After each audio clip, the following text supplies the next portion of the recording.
ايه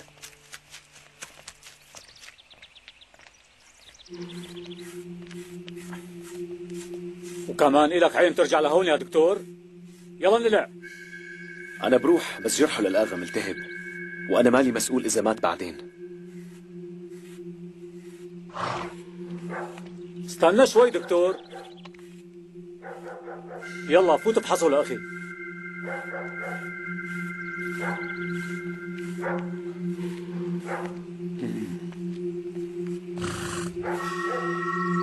شلونك يا فرحان؟ أهلين دكتور طارق، أهلين وسهلين.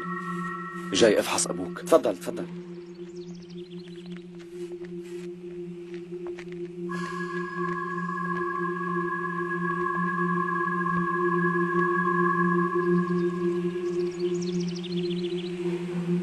متضايق ما هيك؟ طبعا، بس صدقني ما فيني غير شيء. أنت مالك مجبور على هالعيشة؟ روح على بيت زكو، بدرية رح تجي لهنيك. أنا رح أربك أنت وياها على المدينة، وهنيك بتتجوزها، وفيكن تبلشوا حياة جديدة.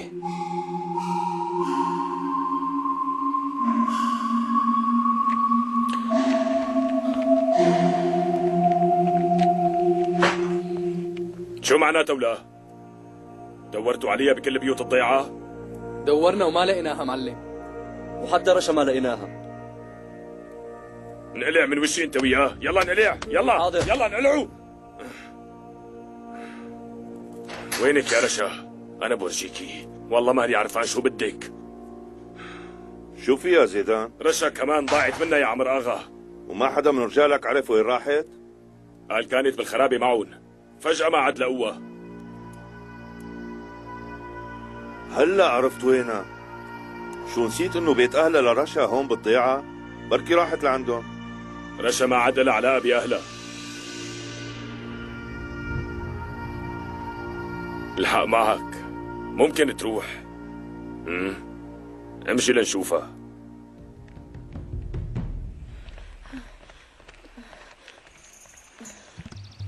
يمكن أبي مو بالبيت. طيب رح أشوفه إذا كان بالبيت ولا لا. بديعة؟ سناء؟ جوزك بالبيت شي؟ لا مو هون، تفضلي فوتي.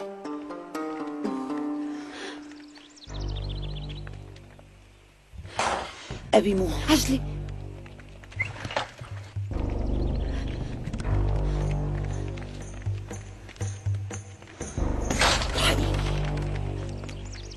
إن شاء الله ما تخانقتي أنت وموسى لما ما لقى نرمين بالمستودع. عصب علي كتير وصار ينزل فيه ضرب. كل شي صار معك بسببي، لا تأخذينا. مو مشكلة، أهم شي إنه بنتك هلأ نفدت.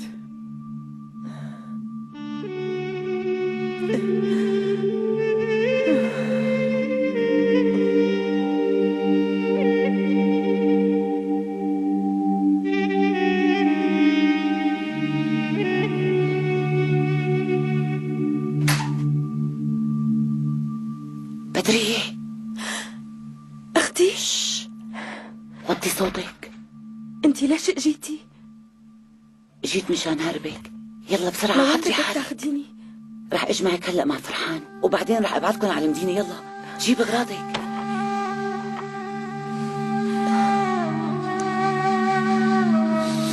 يا عمري انت لو بتعرف قديش بحبك. بديعة،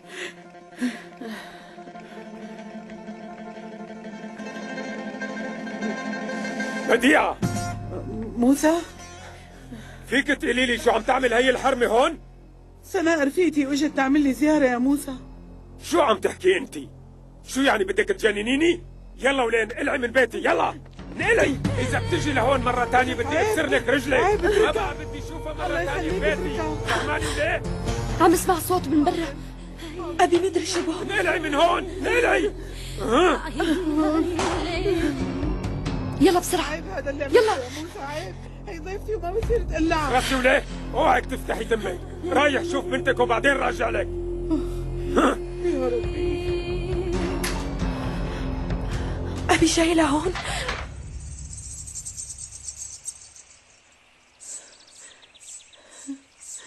يلا يا بنات اطلعوا بسرعة، يا رب تساعد هالبنات.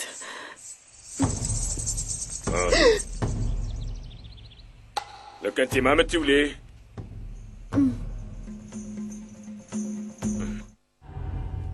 بالمرحلة اللي جاية في أيام صعبة كتير رح بنواجهها كلنا يا جماعة، لأنه الإرهاب وفكره اللي عم يدعمنا لحد اليوم عم بيعيش مرحلة الاحتضار ويمكن نفقده، وهذا الشيء عم يسبب لنا صعوبة بأنه نلاقي عناصر وأفراد جداد لحتى نطالعهم على الجبال. ومن مدة 10 سنين كان تحت تصرفنا 165 تنظيم مسلح ومجهز بالكامل، وللأسف اليوم العدد نزل ل6 بس. تقييمكم هاد انتو اخطأتوا كتير، ما رح تنجحوا اذا ما ضعفتوا علاقة التركي بدينه، واذا ما نسيتوا الروابط العائلية، وما راح تحققوا مشروع التحول الاجتماعي بدون استخدام قوة التعصب القومي وتعزيز الاستغلال الرأسمالي، مشان تقدروا توصلوا لنتيجة حتمية بالسيطرة على الشعب بكامله. تخلينا عن الماضي ما بيغير اي شيء بهالمرحلة اللي عايشينها هلأ. لازم نترك الماضي ورانا ونحط قدامنا هدفنا الأساسي واللي هو إضعاف إدارة تركيا. ومشان هيك المفروض أنه ننظم الناس المتذمرين غير المنظمين ويلي إلهم علاقة بالمخدرات ويلي بيتعاطوا الحبوب وغيرها، وكل الناس اللي ما عندهم شغل. وبهدول الناس بدنا ننشط الاغتيالات وعمليات التفجير اللي فاعلها مجهول. يا معلم، بالمشروع الجديد رح نستخدم المقاتلين الجدد اللي اجوا من الأناضول وعطيناهم محلات جديدة. ممتاز، معناتها إذا هيك صار الوقت المناسب لتسليم الأسلحة والمتفجرات للمنظمات الأصولية.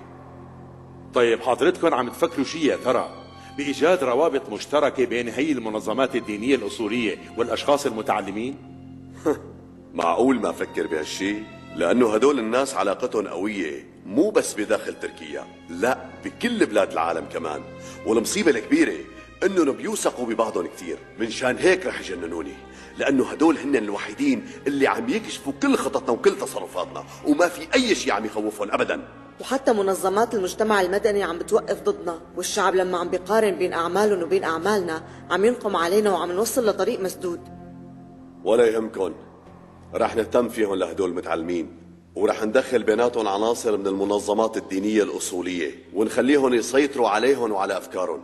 ونحن يا معلم رح نتصرف كأجهزة إعلام، ورح نهتم أكثر بكتير بهدول الناس. حتى أنا أعطيت أوامر للعناصر يلي عندي إنهم يبلشوا يكتبوا عن هدول الناس مشان توصل أخبارهم للعالم ويقولوا إنه في لهم علاقة بالتنظيم. يعني نحن عم نجهز لكم الأرضية وحضرتكم تتصرفوا معهم باللازم. ولازم ندخل عناصر من المنظمات الدينية المتعصبة يلي فيها رجال ملتحية ونسلمهم مراكز حساسة وهامة، وبعد ما نوقعهم بالمشاكل بنستغلهم لصالحنا، وبعدين بنحكي بالإعلام إنه الأصولية تغلغلت بكل مكان بالدولة، وهيك بنستغل شغلة الأصولية بشكل جيد. ليكي انت عم تقولي انه لازم نستغل شغلة الأصولية ونوظفها لصالحنا، وبدك يانا نعمل هيك ونساوي هيك. بس فيك تقولي لي حضرتك شو عم يصير بجماعتنا وليش عم يتأثروا فيهم بشكل كبير لدرجة انه ما عم نميز بيناتهم؟ نحن في عنا هلأ خطتين، ألف وب، وعم نهيئ الأرضية لثورة اجتماعية منظمة لحتى نوصل لحكم عسكري. وسبق وعملنا هالشي بالماضي وكل الناس بتعرف هالشي، وخاصة اللي بيشتغلوا بالمونتاج. وبتعرفوا انه في عنا ناس مشهورين بالتلفزيون كتير، وبظن صار في عندهم خبرة منيحة، ولا تنسوا انه هدول عندهم مشاريع كبيرة. يا جماعة الدين لسه في له تأثير كتير كبير على هالمجتمع، لازم تعملوا شغلات جديدة مشان تغير مكانة الدين، اوكي؟ نحن في عنا مشروع قديم صار لازم نجدده، وطبعا انهينا التحضيرات لتأسيس منظمة دينية أصولية بمنطقة الجنوب الشرقي، وهي المنظمة رح بتقوم بجرائم وحشية وعمليات استفزازية، وهيك رح تنهار مكانة الدين، ووقت المتدينين رح يوصلوا لمرحلة ما حدا فيهم رح يقدر يمشي بالشارع. ممتاز، وندرفول. يا معلم المفروض نخطط للمستقبل كتير منيح، ولازم نوتر الوضع أكثر من هيك عن طريق تنزيل النقابيين على الشوارع وتحريض الشعب ليوقف ضد الحكومة، ونحرض الناس مشان تعمل مظاهرات ونخليهم يرفعوا شعارات البحث عن الشغل والطعام. وغير هيك المفروض نستفيد من العمليات اللي صارت بالجامعات، وبحجة 23 نيسان لازم ننظم اجتماعات ونبدأ بعمليات موسعة ضد الحجاب. وندرفول. اركعي وليه؟ يلا. واخيرا اجت نهايتك. شاهدي على روحك. يلا وليه؟ بسرعة. أشهد أن ما رح تنفدي هالمرة. أشهد أن محمدا عبده ورسوله.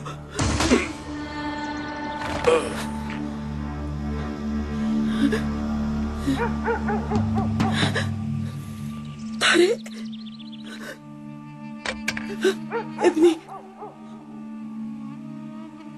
واحد ندل في. يلا خالي سناء، خلينا نهرب.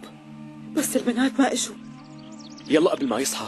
البنات يلا خالي بسرعة يلا. استنى شوي. بدرية. حاضر أبي. افتحي ولا شو كنتي عم تعملي؟ ولا شي، بس كنت عم ضب الغرفة. شوفي يا بنت، ما بتطلعي برات البيت إلا لأنا قلك، وإذا طلعتي بدي أكسر رجليكي. حاضر أبي.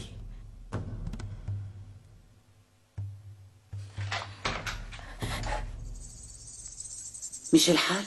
ايه مشي الحال. وطي صوتك، يلا اطلعي يلا.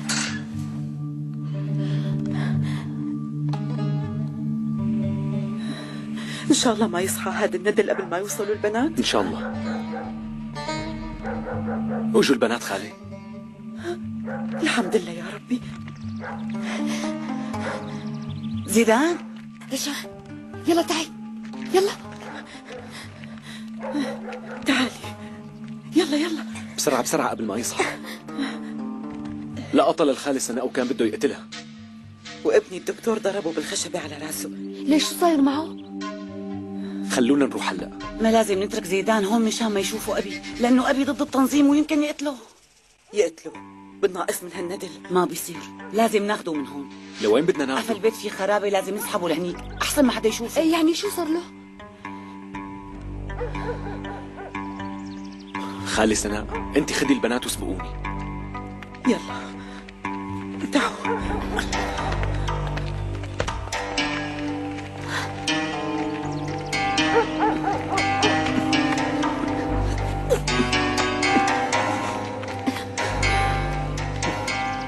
تفو عليك يا ندل، موت وخلصنا بقى. خلص خالي، هذا مو حل، طولي بالك. من تحت راس هالندل تحولت حياتنا لجحيم. خالي سناء اهدي شوي. شلون بدي اهدى؟ كل العذاب اللي عم يورجينا اياه الندل وبدك تتركه بلا حساب؟ نحن بنخبر العسكر وهن بيعرفوا كيف يحاسبوه. اختي، إذا أبوكي ما لقاني بالبيت رح يقلب الضيعة فوقاني تحتاني، لازم نروح قبل ما يجي. لا تخافي، هلأ بتروحوا. أنا بدي ضل حتى يصحى زيدان. بدرية بأمانتك دكتور. انت لا تاكلي هم، رح اعمل يلي بقدر عليه. طيب أنت ليش ما بتقدري تجي معنا؟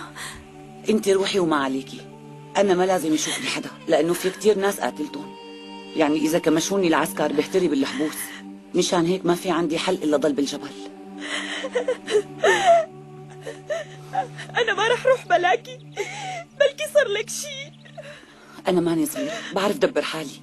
روحي أحسن ما تصيري مثلي بالجبل. الدكتور رح يبعتك أنت ويلي بتحبيه على المدينة، هنيك بتتجوزوا وبتخلصي من هالمصيبة. خلي يصير عندك بيت وأولاد، يلا روحي.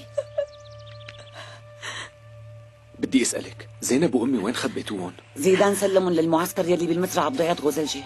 اوعك تكذبي علي، بترجاكي ساعديني لحتى ارجع امي وزينب. بس أنا ما فيني ساعدك، لأنه هلأ بيكونوا أخذوهم لبرات البلد. طيب ما بتعرفي لوين؟ صدقني ما بعرف، ما حدا بيعرف وين بعتهم غير التنظيم. يلا روحوا بسرعة يلا. يلا نرمين تعالي. وأنا كمان ما فيني روح. ليش يا بنتي؟ لأني أنا كمان مثل رشا، في برقبتنا جرائم كتير، ما بدي فوت على الحبس بسببهم. ما رح أتركك تروحي، بدنا نرجع ضيعة سوا. شو بده يصير إذا رحت معك؟ التنظيم ما رح يتركني، بكرة بيخبروا العسكر علي، بدك إياهم ياخذوني على الحبس. ليش يا بنتي؟ أنت مالك عاملة شيء، وأنا والدكتور بنشهد إنه أنت مالك ذنب، والمحكمة رح تطالعك براءة، ليك هي أنا تركوني. إذا الدولة تركتها التنظيم ما رح يتركها. يعني قبل ما توصل للمحكمة بيقتلوها. طولي بالك شوي هلا بتشوفي. انا ما بعرف شيء، صدقوني والله استئمان مات من زمان. صدقوني لا تكذبي. ما بعرف. اسكتوا ليه؟ أكيد في حل تاني، لأنه أنا متأكد إنه ما رح تفوتي على نفس السجن تبع خالي سناء، لأنه إذا سلمتي حالك رح يخففوا من عقوبتك. يلا امشي معي، امشي. ما فيني. اتركوها وروحوا، لأنه إذا صحي زيدان ما رح يترككم عايشين. خالي يلا خلينا نروح، يلا يلا بسرعة قبل ما يصحى.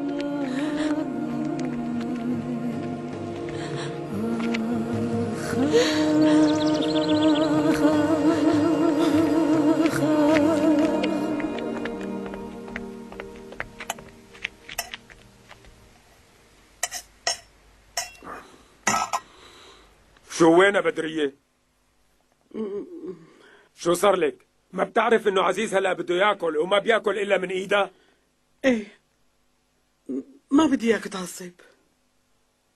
ما لقيت بدرية بالبيت. شو يعني ما لقيتيها؟ دورت وما لقيتها. يمكن هربت من البيت. هربت؟ لك انت شو عم تحكي؟ بدها تحط راسي بالارض هالكلبة؟ الله لا يوفقك انت واولادك، بدكم تجلطوني؟ انا بورجيها. بدرية وينك يا حقيرة؟ بديعة بديعة ما لقيتها؟ يا ويلك مني اذا طلعت بتعرفي وين متخبية هالكلبة، بقى اذا بتعرفي احكي احسن لك. والله ما بعرف وين راحت. اهدى، يعني وين بدها تروح؟ حاسك بتعرفي وينها. يلا احكي لي شو. بوعدك ما اقتلها، انا متأكد انه راحت لعندهم. انا حسابي مع خليل مو معك. تعال لا تتهور، لا تظلم الرجال، بركي مو عنده. حاجتك لعيولك كله من تربيتك العاطلة.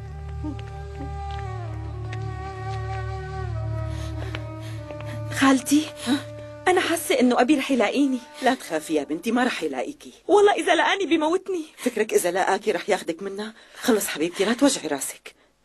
كأنه الدكتور طارق تأخر كتير. لا تخافي، رايح على بيت زكو يجيب فرحان ويجي لهون فورا. إن شاء الله ما يصير شي معهم.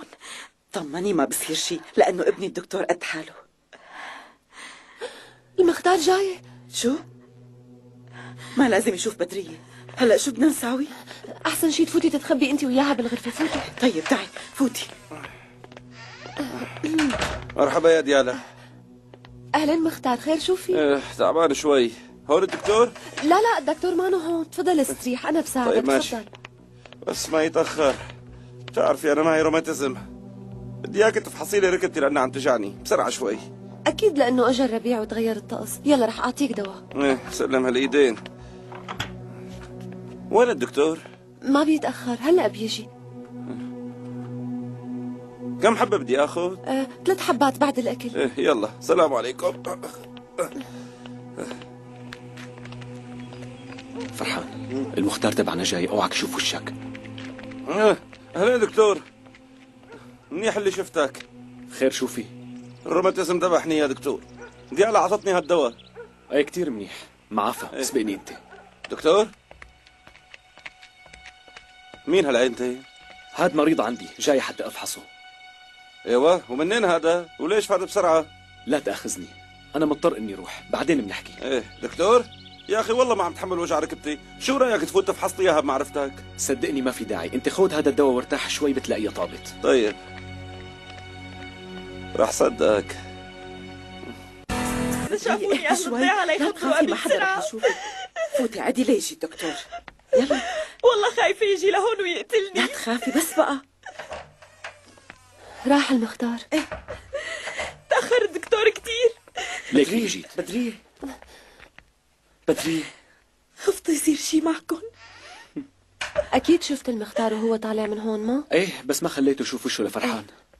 يلا عدو تفضل يلا خليهم يعدوا لحالهم يحكوا شوي، نحن بنقعد برا بنحكي مع بعض. مثل ما بدك خالي.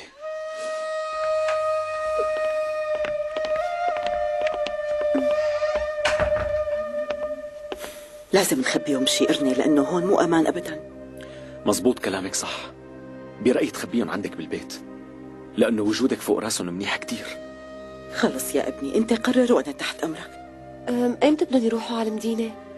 أنا برأيي إنه يروحوا بكرة الصبح. أنا حكيت مع رفيقي باسطنبول لأنه هو مجهز كل شيء وراح يستقبلهم. ما بعرف إذا عم نتصرف صح. خايفة كتير لأنه إذا انكمشوا الأولاد خطيتهم برقبتنا. ما عنا إلا هذا الحل لحتى ننقذ خديجة. اي والله دكتور طارق معه حق، بدرية وفرحان بيحبوا بعض ولازم يتجوزوا. إن شاء الله خير، إن شاء الله.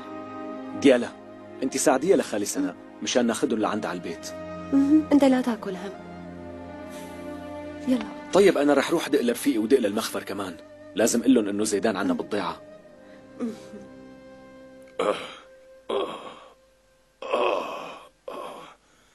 الحمد لله على سلامتك. ليلي شو صار؟ ما بعرف لقيناك مغوطن. في واحد ضربني من قفا، أنا هيك بتذكر، لأني كنت بدي أول سناء. العمى، مين هالواطي اللي استرجى يضربني؟ والله ما بعرف، نحن أول ما شفناك جبناك لهون. وليه رويدا؟ الحمد لله على سلامتك زيدان. وليه أنت وين كنتي ضايعة؟ أنا شبك انضربت لسانك؟ وين ضعتي؟ شبك عم تعيط على البنت، هي مخلصة أدويتها مشان هيك مو متذكرة شيء، وقت لقيتها كانت تعبانة وما وعيت لعطيتها الدواء. وليه رويدا؟ اوعك تلعبي معي، والله بقتلك. جماعة زيدان الإرهابيين بضيعة فارغنيز. ماشي. وكمان خاطفين الأنسة زينب من الضيعة. يعطيكم العافية.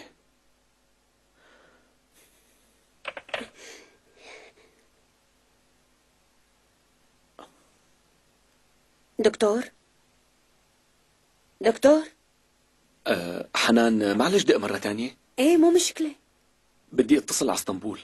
اتصل وين ما بدك، التليفون على حسابك. يسلموا حنان. حنان ليكني جاية. لك وينك؟ شو عم يحكي الدكتور؟ قال بده يحكي مع رفيقه باسطنبول. ومع مين كمان؟ مع العسكر. تعال هون وليه، احكي شو قال لهم؟ كان عم يقول لهم انه زيدان وجماعته بضيعة فارغنيز.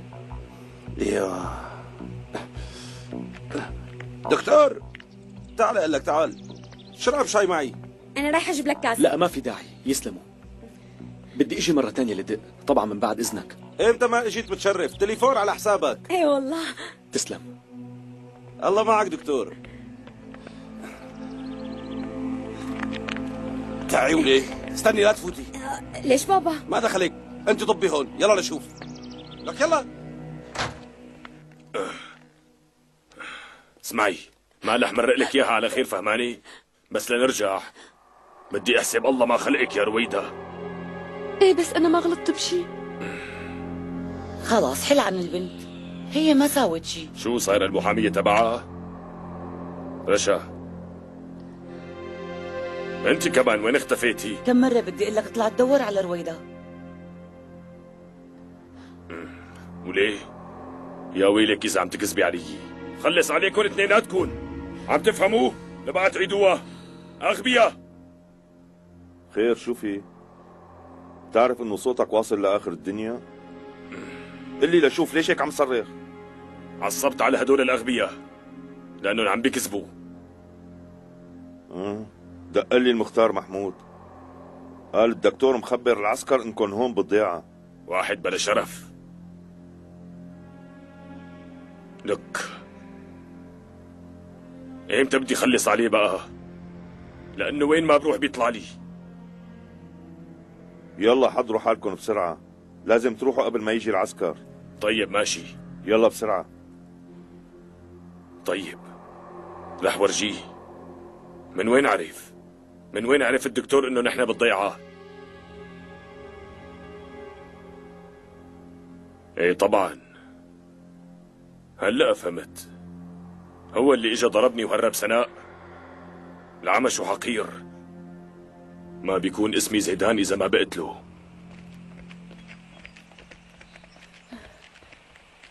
جعفر،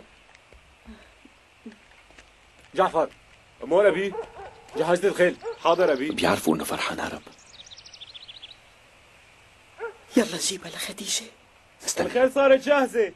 ايه يلا. وقفي بس ليبعدوا. وقفي خالي. كان لازم ننتظر شوي لحتى يبعدوا. ما ضل عندي صبر، بدي اخذ خديجة من هون. يلا دق الباب. يلا.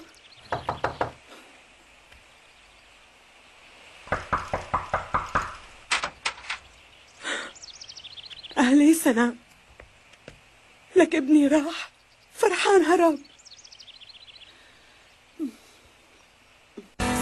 وانتم من وين دريتوا؟ كل العالم عم يحكوا بهالقصة. ليش هيك سوا؟ مالي عرفان شو بدي اعمل. انا متأكد انه موسى ما راح يسامحه. حاولت كثير بس ما قدرت. قلت بجوزه خديجة وبخلص من هذا موسى، بس ما مشي الحال. مشان الله سناء شو نعمل؟ إذا ما لحقنا رح يقتلوه.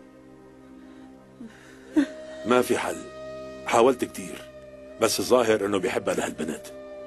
اخ يا ربي، ليش هيك عمل؟ مو ناقصنا مشاكل. خليل اغا، فرحان ما غلط. سمعت حالك شو كنت عم تقول؟ هو بحبها لبدرية بس اهلها ما كانوا يرضوا. خلص طول بالك، يعني ابنك شاب اكيد بيعرف نتيجة تصرفه. ان شاء الله ما بصير لهم شيء.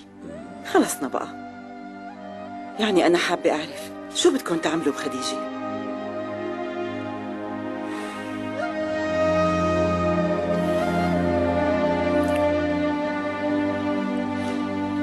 خليل اغا، عم بحكي معك. مشان الله خليها ترجع معي. يعني والله اللي فيك مكفيك. ما عاد إلا لزوم تضل عندكم. تركني اخذها. مو بقيان لي بهالحياة غيرها. اتركها ترجع معي. مشان الله خليل اغا.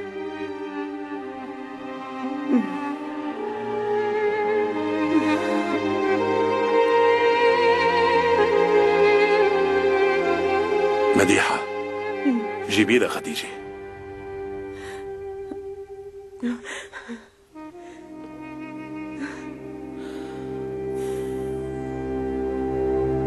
عرفت انه ما رح تردني خايبة. انا بورجيها، والله لدعوس هالكلبة تحت رجلي.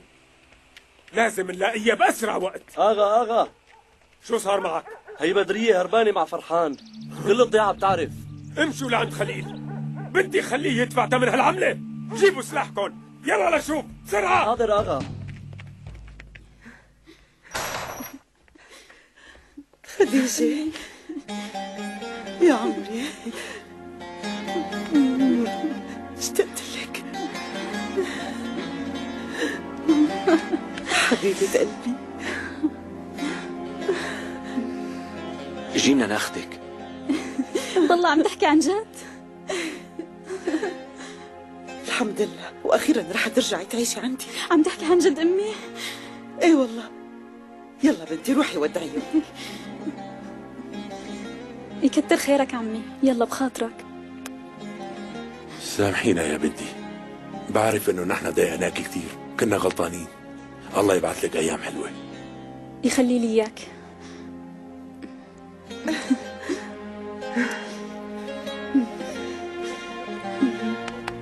مشان الله سامحينا. مسامحتكم. خليل اغا، خليل اغا. لك انا ما قلت لك تفهم هذا ابنك الكلب؟ خليه يبعد عن بنتي. لك وطيته راسي بالضيعه. يلا لشوف، هلا بدك تروح تجيب لي بنتي لعندي. مو طالع بايدي شيء. والله بدك تدبر حالك. لك هي شرفي. لك انا عم تعلموا علي. هلا بدك تجيب البنت، عم تفهم ولا لا؟ عم اهلك مو شايف انه ماله قدران؟ الزلمه مجروح شبه. انت ما دخلك، عم تفهم؟ ما دام اخذوا البنت مني لازم يدفعوا لي نقده، وهلا كمان. واذا ما معك مصاري بدك ترجع لي اياها الليله، يا اما رح تندم كثير. خليل اغا ما بيعرف وينهم. مفكريني رح صدق هالحكي؟ انتوا عالم كذابين. موسى، انا بترجاك سامحهم، خلص بقى. طيش شباب، يعني مصاري ما في معي وما عندي بنت اخذها. خلص مرقها. هيك لكان، اصلا انت مو فرقاني معك. لأنه مو شرفك يلي عم ينحكى عنه. عواض بنتي بدرية قررت آخذ هي. شو نسيت إنه خديجة بنتي؟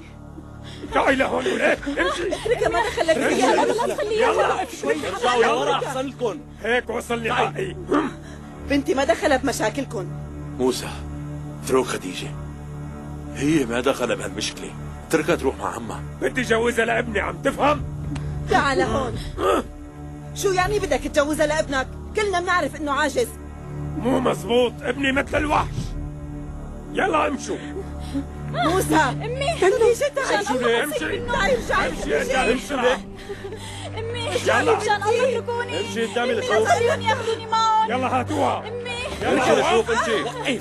ما بيحق لك تاخذ امشي عم قدامي. عنا بقى يا انت لا تتدخل. اتركوني بنتي. خليهم ياخذوني. بنتي امشي وسدي إن شاء حالك. الله. دكتور أنت منيح؟ لك خراسي. طمني طمني، ما صار لي شيء. ما راح أخليهم ياخذوها لخديجة. امشي تعا معي يلا. فوتي لجوا. بس ايدك اتركني اروح على البيت. ما حذرتي فوتي لشو؟ انا شو ذنبي اذا فرحان هرب مع بنتك؟ مو هو سلفك؟ يعني انتوا الاثنين من نفس العيلة، رح تدفع الثمن ويا ويلك إذا بتحاولي تهربي.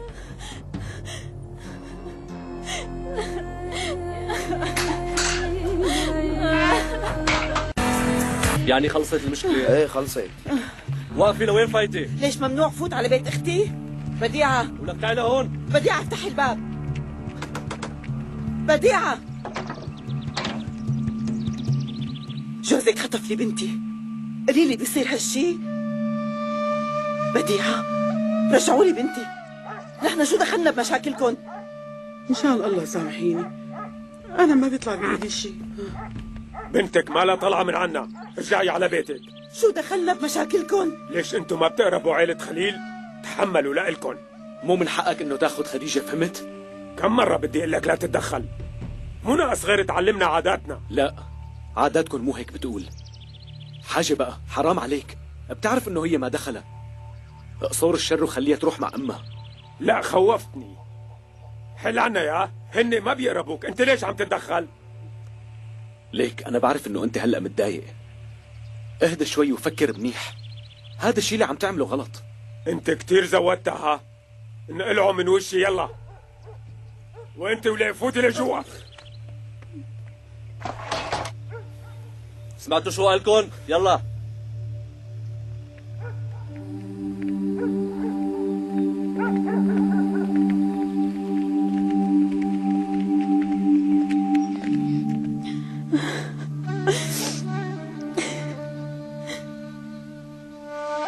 خلصونا بقى.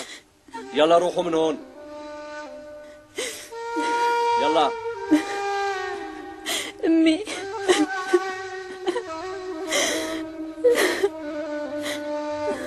يا رب انت عالم بحالي، يا رب ساعدني.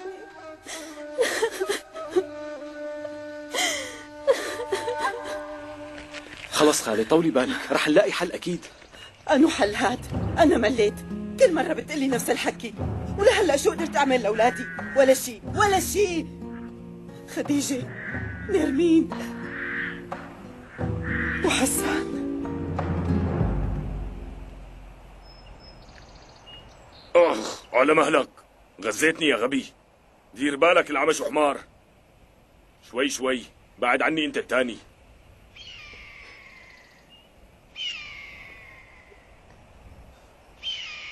لك حاجة بكفي، الجنب التاني.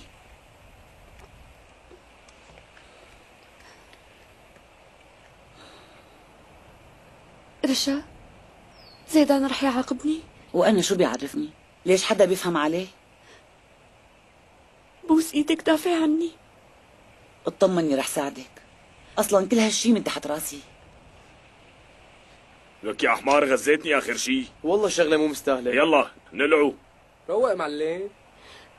فهمنا فهمنا. روحي صبي له شاي. يلا كل واحد ينقلع على شغله. حاضر معلم حاضر.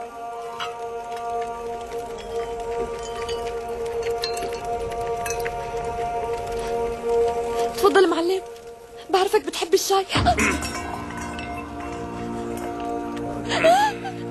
أنا قلت لك إنه بدي عاقبك. هلا خلص اتركها. لا تتدخلي. يلا امشي وليه. خلص سامحها هالمرة، الشغلة مو مستاهلة. ليكي أنا المسؤول هون مو أنتي. أنا هيك بدي، عم تفهمي؟ نقلعي امشي وليه قدامي. امشي.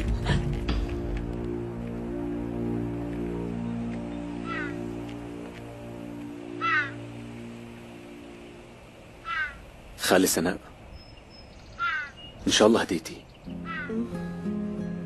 خلص بقى لا تبكي، رح رجع لك خديجة ونيرمين. صحيح الشغلة صعبة، بس مع هيك نحن ما حنستسلم أبدا. يعني رح تضل واقف جنبي على طول ما هيك؟ الناس دائما بيظلموكن، وأنا بحب إني وقف جنب المظلوم. بس لو تعرف إنه هالمظلومين هن أهلك. خير خالي شبكي، بشو عم تفكري؟ ولا شيء ولا شيء، تذكرت شغلة صارت معي. دكتور، أنا حابة أقول لك على سر. تفضلي خالي، أنا عم اسمعك. يعني بصراحة أنت دكتور طارق، دكتور طارق لحقنا دكتور. شو في ديالا؟ صرنا ساعة عم ندور عليك. الأخ هون جاي من ضيعة غوزلجة، قال زينو آغا إجا حفيد بس مدري شو بو، بده إياك تشوفه. الولد كتير تعبان. وهي شنطتك جاهزة. خالي سناء، أنا مضطر أمشي، لا تأخذيني. ولا يهمك، روح شوف الولد. ديالا وصلي خالي سناء على بيتها. إيه حاضر دكتور. يلا تفضل. يلا.